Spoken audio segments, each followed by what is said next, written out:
Hello, everybody, and welcome to Travels with Monkey Boy.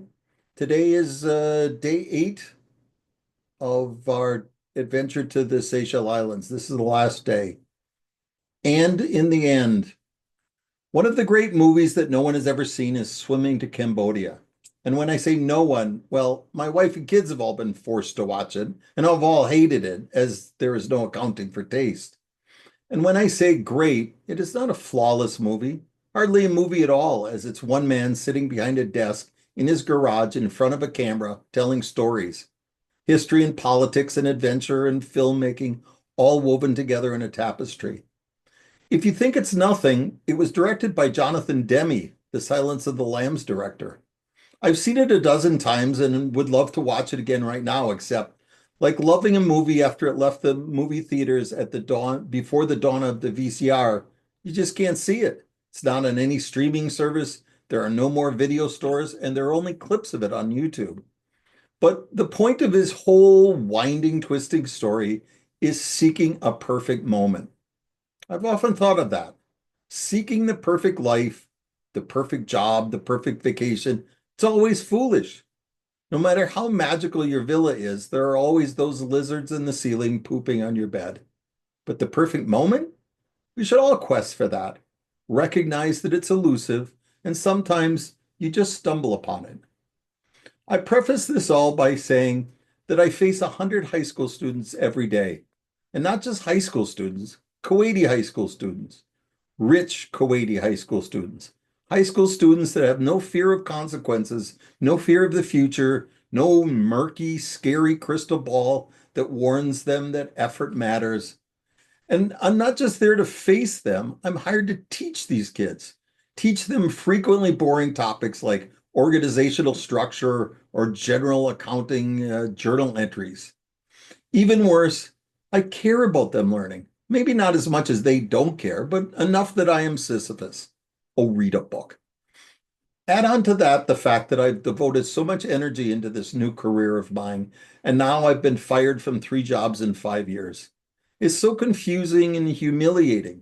Yet, as Danielle recently told me, hey, maybe you should be looking in the mirror for the reason. I do occasionally look into the mirror, only to see this tired old man staring back at me.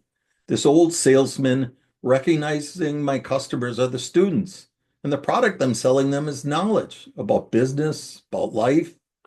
And while I have my customers loving me, and in every teaching job I've ever had, I've had huge waiting lists to buy my product. But when judged by those that know the profession best, I'm loudly told to get out.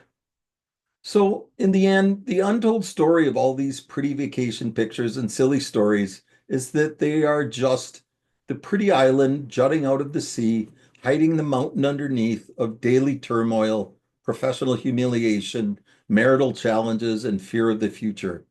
I actually live as the fear of the future that I actually live as I stumble towards the abyss. Day 8, it rained, a heavy pelting rain.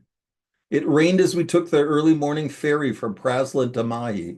It rained as our faithful driver picked us up at the port to drive us to the hotel. It rained harder as we got to the hotel and were told we couldn't get into our room for 3 hours, but were welcome to hang out by the pool.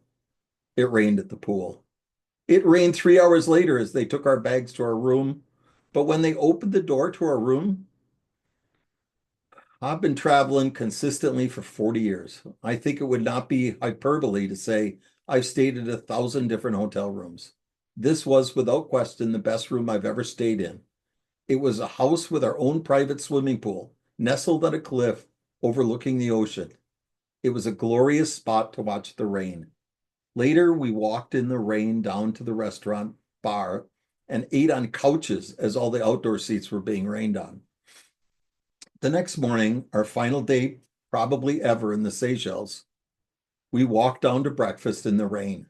But in the middle of breakfast, there was a brief clearing the skies. The rain stopped and the sun peeked out. Wanting one last dip in the Indian Ocean, we raced back to our room to get our snorkeling gear and went for a quick swim in the ocean amongst the rainbow of fish around the coral reefs at the base of the hotel. Time was short as we walked back to the room to get ready for our flight.